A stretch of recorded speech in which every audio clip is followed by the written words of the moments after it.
Joining us right now is KInahan. He's the CEO of IG North America, and he joins us this morning. And what's up, JJ? Hi, Beck. How are you today? Good. How are you? I am well, thank you.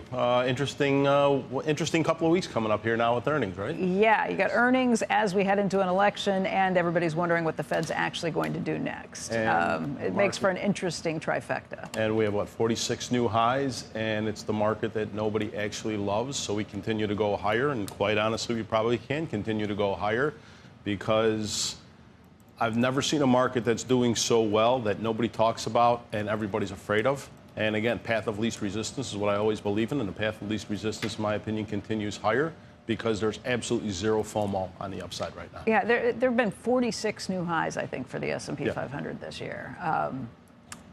Jamie Dimon said something maybe about a month ago about how people forget that markets can go down too.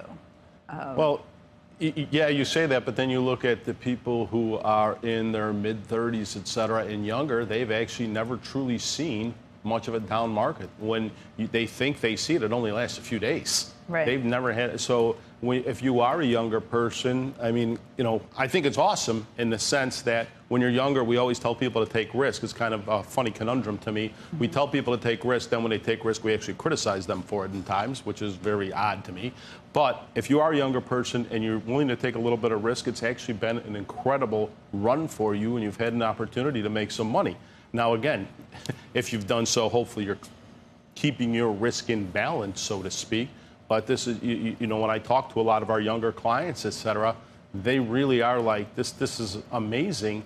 And the great thing about it is long term, I think it's great for the market because you got to remember, they're the people who saw their parents have a tough time in 08 and 09, but they themselves are experiencing success. So they're starting to have a much different view of the market overall. Long term, I think that's fantastic. I've been kind of wondering if part of the reason that this market has such strong legs is that there have been so many people who are maybe a little older who have gotten burned in the past who have been waiting for a pullback. That pullback has never come. And maybe you have more and more people who kind of capitulate over time. Like, okay, I got to throw in the towel and get into this.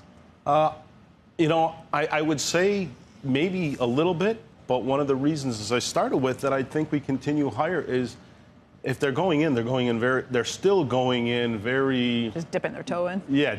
A little bit at a time. A little bit at a time. And I think to your point, there are some people who are so underinvested, and that's usually the time the markets continue higher. Again, people don't truly believe. And everyone I talk to is so nervous. The Fed's been a tough story. People are unsure what to do there. Although the Fed is now in a massive easing cycle. So. Well, yes, they are. Whether we get a cut at the next meeting or not. Somebody hasn't told the bond market that the last week or so. Right, right. And so with that also, again, the election, we did a study recently, and it showed that actually volatility isn't that much greater in election years than it is in normal years. Well, volatility is not great right now. Yeah, I mean, at 20, historical average, basically. Yeah.